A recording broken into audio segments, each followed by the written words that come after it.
کہ رسول کریم صلی اللہ علیہ وآلہ وسلم نے ارشاد فرمایا، اگر لوگوں کو پتہ چل جائے کہ رمضان میں کیا ہے تو وہ آرزو کریں کہ پورا سال ہی رمضان رہے۔ اتنی برکتیں اور اتنی رحمتیں اللہ نے اس مبارک مہینے کے دامن میں ڈال دی ہیں۔ میں نے جو آپ کے سامنے آیت کریمہ تلاوت کی ہے اس میں بھی اس مفہوم کو بیان فرمایا گیا کہ اے ایمان والو، تمہارے اوپر روزے فرض کیے گئے ہیں جس طرح تم سے پہلوں پہ فرض کیے گئے تھے۔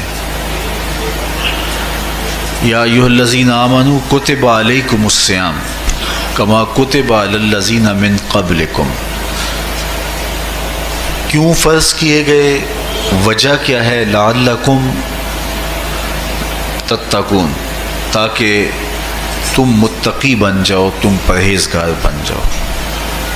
تو روزے کی فرضیت کا نتیجہ تقوی کا حاصل ہونا ہے، اتقاء کی دولت کا نصیب ہونا ہے۔ تو اس آیت کریمہ میں 3 چیزیں بیان کی گئی۔ سب سے پہلی، اے ایمان والو، تمہارے اوپر روزے فرض کیے گئے۔ پھر دوسری بات، جس طرح تمہارے سے پہلوں پہ فرض کیے گئے۔ اور تیسری بات، تاکہ تمہیں تقوی کا نور نصیب ہو، تمہیں اتقاء کی دولت نصیب ہو۔ تو ایک تو روزے کی فرضیت کا حکم دیا گیا، اور دوسرا یہ تسلی دی گئی کہ یہ بھوک اور پیاس کی شدت تمہیں ہی نہیں کاٹنا پڑے گی، تم سے قبل بھی لوگ یہ عبادت کرتے رہے ہیں اور وہ اس مشکل عبادت سے تقوی کو حاصل کرتے رہے ہیں، اور تمہیں بھی ہم اس راستے سے تقوی نصیب کرنا چاہتے ہیں۔ علامہ حقی علیہ رحمہ نے لکھا ہے کہ ملک تحمور الثالث، یہ حضرت آدم علیہ السلام کی اولاد سے تیسرا بادشاہ گزرا ہے، اس کے زمانے میں قحط پڑ گیا تھا، تو اس نے اپنی قوم کو یہ حکم دیا کہ ایک وقت کا کھانا آپ کھا لیں اور ایک وقت کا کھانا بچائیں اور وہ قحط زدہ علاقوں میں بھیجیں۔ تو قوم نے اس حکم کو بصر و چشم قبول کیا اور ایک وقت کا فاقہ کاٹ کے اپنے ان بھائیوں کے لیے وہ کھانا بھیجتے جو قحط میں مبتلا تھے۔ قوم کی یہ ادا اللہ کو پسند آ گئی اور وقت کے نبی پر وحی کی گئی کہ تمہارے اس عمل کو ہم عبادت قرار دیتے ہیں۔ تو حضرت آدم علیہ السلام کے بعد متصل ہی یہ عبادت فرض کی گئی، اور پھر جتنی بھی ملتیں، قومیں اور امتیں آئیں ان میں روزے کی تحسین کی گئی اور روزے کی تلقین کی گئی۔ پرانی جتنی بھی کتابیں ہیں، اناجیل ہیں، تورات ہے، اس میں روزہ داروں کی تعریف موجود ہے۔ اور حضور علیہ السلام جب اس دنیا پہ تشریف فرما ہوئے تو آقا کریم روزے کی فرضیت سے پہلے بھی روزے رکھتے تھے۔ ویسے روزہ سن 2 ہجری کو فرض ہوا ہے، شعبان المعظم کے مہینے میں، لیکن اس سے قبل بھی ایام 20 کے حضور روزے رکھتے تھے، اور اس کے علاوہ بھی مختلف ایام میں اللہ کے محبوب روزے رکھتے تھے۔ روزے کی فرضیت کے بعد حضور علیہ السلام کی زندگی میں کل 9 رمضان آئے ہیں، جس میں 7 29 کے تھے اور 2 30 کے تھے۔ یہ بات ذہن میں رکھیے گا کہ روزے 29 ہوں ثواب پھر بھی 30 کا دیا جاتا ہے۔ تو زیادہ تر جو رمضان المبارک کے مہینے ہوتے ہیں وہ 29 کے ہوتے ہیں، 30 کے کم ہوتے ہیں۔ حضور کی زندگی میں 9 میں سے 7 جو ہیں وہ 29 کے ہوئے ہیں اور 2 30 کے ہوئے ہیں، تو ثواب پورے 30 کا ہی ہے۔ بعض لوگوں کو زیادہ ہی مسئلہ ہوتا ہے، 29 ہو جائیں تو یہ اللہ کا کرم ہے کہ روزہ رکھنا بھی نہیں پڑا اور 30ویں کا ثواب بھی مل گیا، لیکن وہ شور مچا دیتے ہیں کہ یہ روزہ کھا گئے ہیں۔ میرا نہیں خیال کہ کسی کو اپنے ذمے اتنی بڑی امت کا بوجھ لینے کی پریشانی ہو اور وہ خواہ ایک روزے کے لیے پوری امت کا بوجھ اپنے کندھوں پر ڈال لے. تو 29 روزے ہوں یا 30 ہوں، اللہ ثواب پورے 30 کا ہی عطا کرتا ہے. روزہ اللہ تعالیٰ جل شانہ کی رضا اور اس کی محبت کے حصول کا ذریعہ ہے، اور اس کا عملی نتیجہ جو اس آیت کریمہ میں بیان کیا گیا وہ تقوی ہے. لعلکم تتقون، روزہ اس لیے فرض کیا گیا کہ تمہیں تقوی نصیب ہو جائے، اتقاء کی دولت نصیب ہو. اب سوال یہ ہے، کیا تقوی بھوک اور پیاس سے حاصل ہوتا ہے؟ پیاس کاٹنے سے، بھوک کاٹنے سے کیا تقوی نصیب ہو جاتا ہے؟ صبح سے لے کر شام تک روزہ رکھنے کی تلقین کی گئی. یہاں ناروے میں اور مختلف ممالک کے اندر 20 گھنٹے کا روزہ ہے، اور ہمارے بھی یہاں 16-17 گھنٹے مسلسل شدت کی گرمی میں بھوک اور پیاس کاٹنا ہوتی ہے. اتنا طویل دورانیہ جو بھوک اور پیاس کاٹی ہے، اس کا مقصد رزق بچانا نہیں ہے، بلکہ وَيُزَادُ فِيهِ رِزْقُ الْمُؤْمِنِ، ماہ صیام میں مومن کا رزق بڑھ جاتا ہے.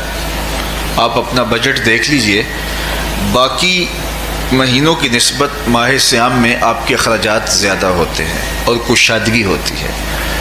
تو یہ کوئی خوراک بچاؤ مہم نہیں ہے، بلکہ رزق تو بڑھ جاتا ہے. لیکن اس کے باوجود 20 گھنٹے، 17 18 گھنٹے پیاس اور بھوک کاٹنا، اس کا کوئی مقصد ہے تو وہ مقصد قرآن نے بیان کیا کہ اس کے نتیجے میں تمہیں اتقاء کی دولت ملے گی، تمہیں تقوی کا نور نصیب ہوگا.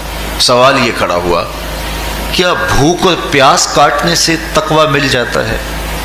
تو اس کو سمجھنے کے لیے ایک مختصر تمہید سمجھنا ہوگی، اور وہ یہ کہ ہمارے 2 دشمن ہیں جو ہمیں جادہ مستقیم سے ہٹانے کے لیے دن رات کوشاں ہیں. ایک شیطان اور دوسرا نفس.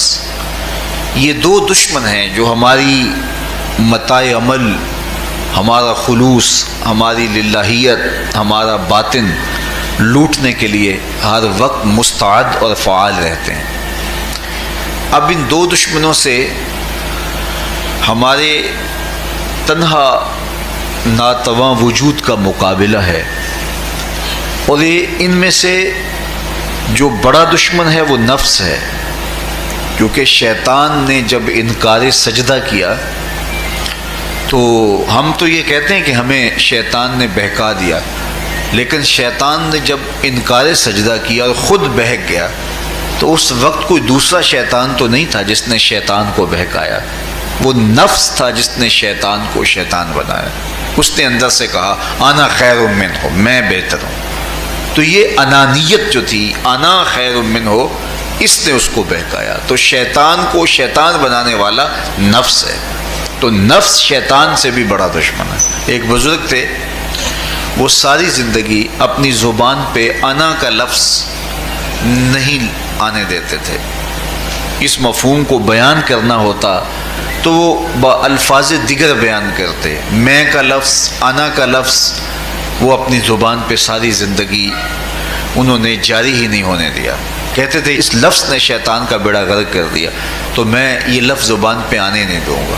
اچھا، بندے بھی بڑے عجیب ہوتے ہیں. کسی نے کہا لو لو، ان کی زبان پہ یہ لفظ آتا کیوں نہیں، میں جاتا ہوں اور ان کی زبان پہ یہ لفظ آئے ہی آئے. چلے گئے. بزرگ تشریف فرما تھے، نماز کا وقت قریب ہو رہا تھا. حضرت ایک مسئلہ پوچھنے آیا ہوں. کہا پوچھیے. شیطان کو کس چیز نے برباد کیا؟ حضرت آپ تو بولیں گے کہ میں نے، آنا نے. تو کہوں گا جیسے بھی ہوا ان کے زبان پہ لفظ میں تو آ ہی گیا نا. تو وہ بزرگ بھی بڑے سیانے تھے، اس کی نیت کا کھوٹ سمجھ گئے. فرمانے لگے بیٹا نماز کا وقت ہو گیا ہے، نماز پڑھ لیتے ہیں پھر اس پہ بات ہوتی ہے.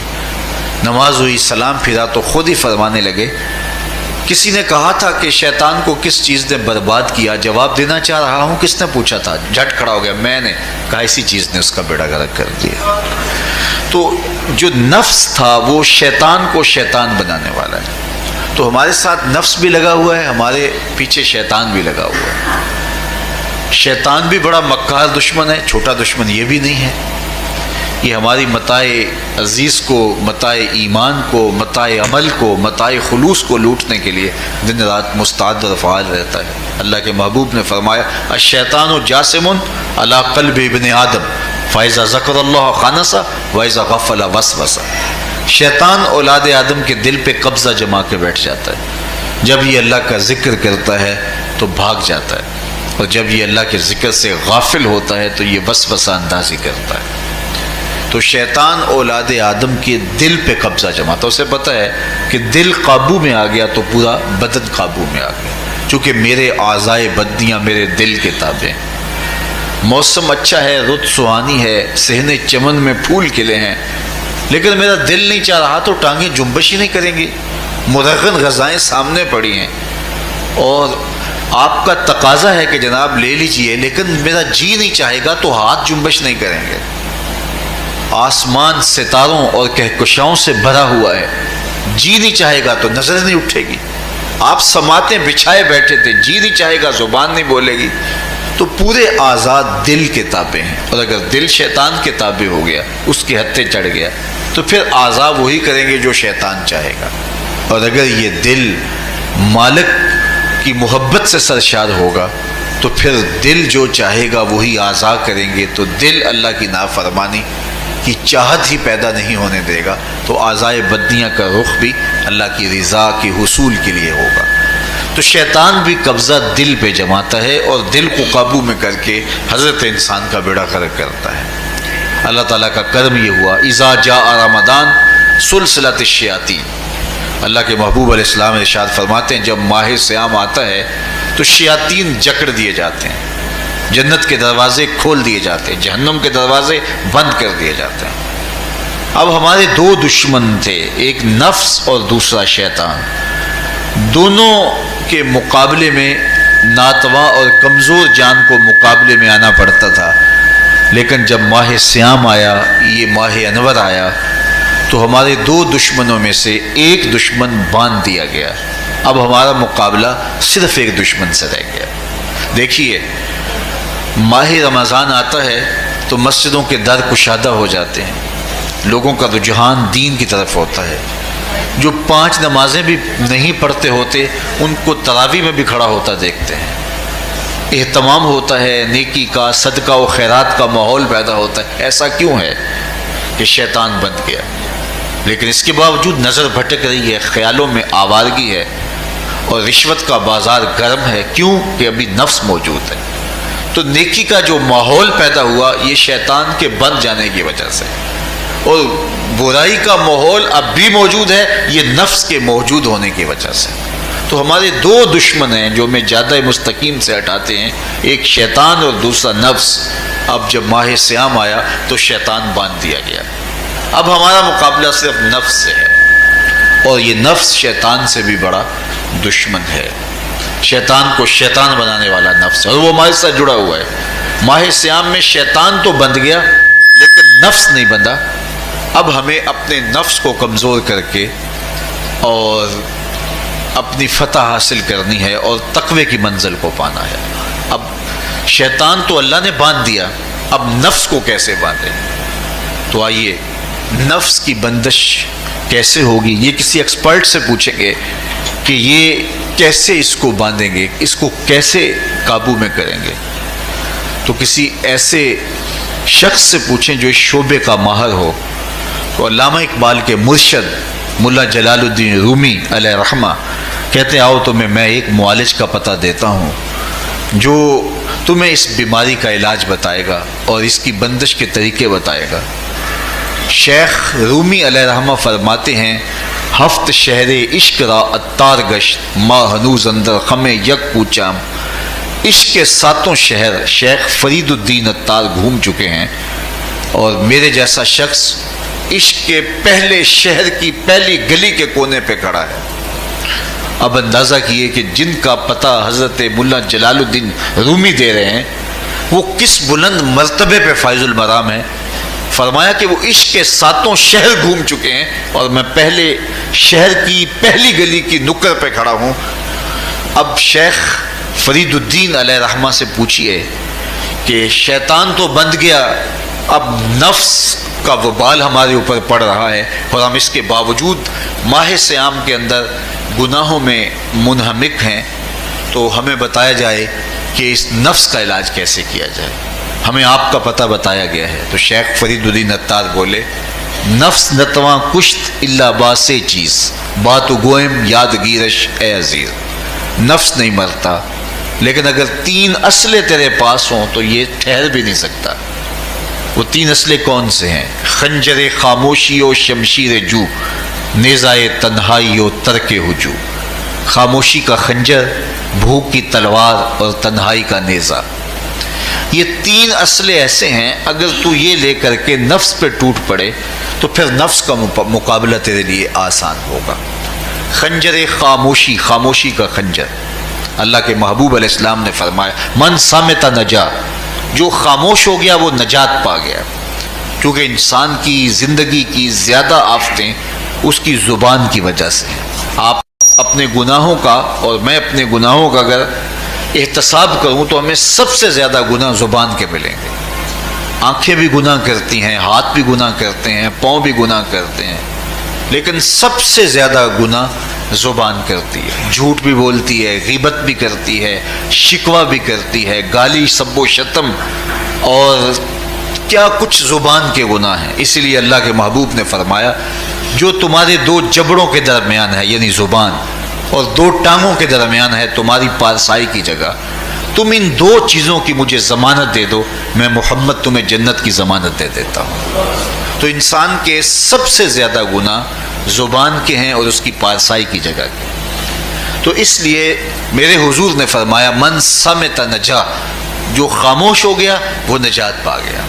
خنجر خاموشی، خاموشی کا خنجر نفس کشی کا ایک مؤثر ذریعہ ہے۔ اور دوسری بات بشمشیر جو، اور بھوک کی تلوار، تو بھوک سے نفس کا مقابلہ کیا جا سکتا ہے، بھوک کی تلوار سے نفس کا سر کاٹا جا سکتا ہے۔ اللہ کے محبوب کا فرمان سنیے، یا معاشر الشباب من استطاع منکم الباء فلیتزوج فإنہ اغض للبصر واحسن للفرج فمن لم یستطع فعلیہ بالصوم فإنہ لہ وجاء۔ اے جوانوں کے گروہ، تم میں سے اگر کوئی نکاح کرنے کی طاقت رکھتا ہے تو وہ دیر نہ کرے، فی الفور نکاح کر لے، یہ نظر کا اور پارسائی کا محافظ ہے۔ لیکن اگر تم میں سے کوئی نکاح کرنے کی فی الحال پوزیشن میں نہیں ہے تو وہ کثرت کے ساتھ روزے رکھے۔ روزے قاطع شہوات ہیں، تو بھوک سے نفس کو جو ہے وہ روکا جا سکتا ہے، اس کو لگام ڈالی جا سکتی ہے۔ تیسری بات نیزہ تنہائی، تنہائی کا نیزہ، تو فرمایا گیا کہ العافیت فی العزلہ، کہ تنہائی کے اندر ہی عافیت ہے۔ جب مجلسوں میں غیبت کی بدبو پھیلتی ہو اور چغلی کا ماحول معاشرے کا جزو لا ینفک بن جائے اور مجالس کے اندر نظروں کی پاکیزگی کا قائم رہنا مشکل ہو جائے اور انسان کی زندگی کے اندر گناہوں کا بہت بڑا سبب مجلسی زندگی ہو تو پھر اس سے تنہائی بہتر ہے۔ حضرت شاہ نقشبند بخاری فرماتے ہیں کہ فقیر کے لیے سب سے اچھی جگہ اللہ کا گھر مسجد ہے، یا کسی کامل صالح شخص کی صحبت ہے، اور یا پھر تنہائی ہے۔ چوتھی جگہ ہلاکت کے علاوہ اور کچھ نہیں ہے۔ ہمیں اپنے کاروبار میں، اپنے معاملات میں، اپنی ملازمتوں میں جانے کی تلقین کی گئی تو وہاں یہ تلقین کی گئی کہ دیر سے جاؤ جلدی واپس آ جاؤ، اور مسجد میں جاتے ہوئے تلقین کی گئی کہ جلدی جاؤ اور دیر سے واپس آؤ۔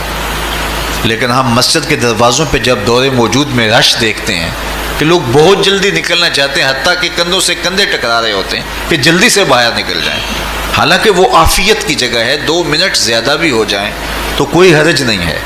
اور ایسے لوگوں کو بھی نکلنے میں جلدی کرتے ہوئے دیکھا ہے کہ لگتا تو یہ تھا کہ شاید انہوں نے کسی ضروری کام پہ جانا ہے، لیکن باہر نکل کے بازار میں پھٹے پہ بیٹھے تھے اور مسجد سے نکلنے کی جلدی بہت تھی۔ تو مسجد میں جلدی جاؤ اور دیر سے واپس آؤ، اور بازار میں دیر سے جاؤ اور جلدی واپس آؤ، لیکن ہمارے رویے اس کے برعکس ہو گئے۔ تو تنہائی میں عافیت ہے، خاموشی میں عافیت ہے اور بھوک میں عافیت ہے، اور یہ ساری چیزیں روزے میں میسر ہیں۔ فرمایا تم سے اگر کوئی شخص الجھے، بحث کرے، لڑائی کرنا چاہے تو تم اسے کہو انی صائمٌ، میں نے روزہ رکھا ہوا ہے۔ اسی طرح جو ہے وہ روزے سے آپ کو یکسوئی ملے گی، قرآن مجید کی تلاوت کا ماحول ہوگا اور تم بھوک کاٹو گے، اور یہ تینوں چیزیں تمہارے نفس کو کمزور کرنے والی ہیں۔ شیطان بند گیا، نفس کمزور ہو گیا، اور جب نفس کمزور ہو گیا، کمزور ہوتا ہے، یہ نفس مرتا نہیں ہے۔ یہ تو کوئی ہے باج فقیراں کسے نہیں ماریا، باہو ظالم چور اندر دا، یہ اندر والا چور جو ہے وہ اتنی آسانی سے قابو آتا ہی نہیں ہے، یہ پھر سر اٹھا لیتا ہے۔ اس کو جتنا کچلو، یہ کچھ عرصے کے بعد تھوڑی سی خوراک ملتی ہے تو پھر سر اٹھا لیتا ہے۔ حضرت بایزید بستامی کہتے ہیں میں نے اپنے نفس کو ایک دن کہا کہ میں تجھے خوراک بھی نہیں دیتا اور تو پھر بھی موٹا تازہ ہے، تو میرے نفس نے مجھے کہا کہ اے بایزید جب تم بازار سے گزرتے ہو تو لوگ انگلیاں اٹھا اٹھا کہتے ہیں یہ بایزید جا رہا ہے، یہ بایزید جا رہا ہے، تو مجھے میری غذا اور خوراک اس سے مل جاتی ہے۔ تو یہ خوراک ہوتی ہے نفس کی، تو نفس بہت ظالم ہے اور ساری زندگی اس سے لڑتے ہوئے گزرتی ہے۔ وہ کسی نے کہا تھا نا تمام عمر طوفان سے کھیلتے گزری، نیا کے ڈوبنے کا ڈر بھی رہا، تو یہ ساری زندگی اس طرح ٹکراتے ہوئے سے گزرتی، لیکن جب کمزور ہو جائے تو پھر یہ شیطان کو جو ہے وہ موقع نہیں دیتا ہے۔ لیکن اگر نفس اگر ماہ صیام میں ہمارا کمزور نہ ہوا، صرف ہم نے بھوک ہی کاٹی اور باقی اپنے معمولات وہی رکھے، تو میرے حضور نے فرمایا جس نے جھوٹ اور برے کام نہیں چھوڑے اور جھوٹے کام ترک نہیں کیے، اس کے بھوکا اور پیاسا رہنے کی اللہ کو کوئی ضرورت نہیں ہے۔ روزہ تو ایک مشق تھی، یہ تو باطن کی تطہیر کا ایک ذریعہ تھا، یہ تو من کی تہذیب کا ایک ذریعہ تھا، یہ تو نفس کی شر سے اپنے آپ کو بچانے اور شیطان کے مکر و فریب سے بچانے کا ایک ذریعہ تھا۔ دیکھیے شیطان بند جاتا ہے ماہ صیام میں، حدیث واضح ہے، لیکن نفس موجود رہتا ہے۔ اگر نفس کمزور ہو گیا تو شیطان چھٹ کے بھی کچھ نہیں کرے گا، کیونکہ شیطان باہر کا دشمن ہے، نفس اندر کا دشمن ہے۔ جب تک اندر والا دشمن ساتھ نہیں دیتا، باہر والا دشمن کچھ نہیں کر سکتا۔ ہمارے دیہاتوں میں چوری ہو جائے تو بوڑھے بزرگ سر جوڑ کے بیٹھ جاتے ہیں کہ چور کہاں سے آیا، کیسے آیا، تو ایک نقطے پہ سارے متفق ہوتے ہیں کہ اندر کا کوئی بھیتی ضرور موجود ہے۔ اگر اندر کا کوئی بھیتی موجود نہیں ہے تو چور باہر سے آ کے حملہ آور ہو ہی نہیں سکتا ہے۔ تو شیطان باہر کا چور ہے، نفس اندر کا بھیتی ہے، اور اگر یہ اندر والا باہر والے کا ساتھ نہ دے تو شیطان انسان پر حملہ آور ہو ہی نہیں سکتا۔ اس لیے اس کو قابو کر لیں، اس کو رام کر لیں، تاکہ شیطان چھٹنے کے باوجود بھی جو ہے وہ ہمارے اوپر حملہ آور نہ ہو سکے، ورنہ وہ تو پیچ و تاب کھا رہا ہے کہ یہ جو تم نمازیں پڑھتے ہو، سروں پہ ٹوپیاں تم نے پہنی ہیں اور بڑے شریف بن کے مسجد میں جا رہے ہو، ذرا چھٹ لوں عید کے دن ہی جو ہے وہ تمہارا سارا کیا دھرا برباد نہ کیا تو مجھے شیطان نہ کہنا، تو وہ سب کچھ برباد کر دیتا ہے اگر ہمارے نفس کی تہذیب نہیں ہوتی۔ تو یہ اللہ نے ایک ہمیں موقع دیا ہے، پورا ایک مہینہ ہے، ایک ورکشاپ ہے باطن کی تطہیر کے لیے اور ایک اندر کی پاکیزگی کے لیے ہمیں ایک موقع فراہم کیا گیا ہے، اور اس سے ہم بھرپور فائدہ حاصل کریں۔ قرآن مجید کی کثرت کے ساتھ تلاوت، صلاۃ التراویح میں شمولیت اور خاموشی کا اختیار کرنا، اور جو ہے وہ اللہ کے ذکر فکر کی طرف متوجہ رہنا اور بھوک کاٹنا، اس کا عملی نتیجہ یہ ہوگا کہ اتقاء کی دولت نصیب ہوگی۔ دیکھیے ماہ صیام میں ہمیں ان کاموں سے بھی روک دیا گیا جو کہ کام جائز تھے، کھانا پینا اور جو ہے وہ اپنی منکوحہ سے جنسی تعلق، یہ تو وہ امور تھے کہ جو جائز تھے، مشروع تھے، لیکن اوقات روزہ میں ان جائز کاموں سے بھی ہمیں روک دیا گیا۔ اس فلسفے کو ہمیں سمجھنا ہوگا کہ جو کام شریعت میں جائز تھے، مشروع تھے، روزہ ان سے بھی رک جانے کا نام ہے، اور جو چیزیں شریعت میں جائز ہی نہیں ہیں، جھوٹ بولنا ہے، غیبت کرنا ہے، بد نگاہی ہے اور دیگر برے اعمال ہیں، تو یہ چیزیں تو روزہ نہ بھی ہو پھر بھی ناجائز ہیں۔ تو جو چیزیں جائز تھی روزے میں ان سے بھی منع کر دیا گیا، اور جو چیزیں ناجائز ہیں تو اگر کوئی شخص ان چیزوں سے نہیں رکتا تو پھر اس نے روزہ کیا رکھا۔ ایک بندہ بھوک کاٹتا ہے لیکن جھوٹ بولتا ہے، ایک بندہ پیاس کاٹتا ہے لیکن غیبت کرتا ہے، ایک بندہ صبح سے شام تک نہ کچھ کھاتا ہے نہ کچھ پیتا ہے لیکن رشوت لیتا ہے۔ پھر مجھے بتائیے اس نے روزہ کیا رکھا؟ روزہ تو ایک مشق تھی کہ جو چیزیں جائز تھی ان سے بھی منع کر دیا گیا، ان سے بھی روک دیا گیا، اور جو ناجائز تھی وہ تو پہلے ہی ناجائز تھی، روزے کے بغیر بھی ناجائز۔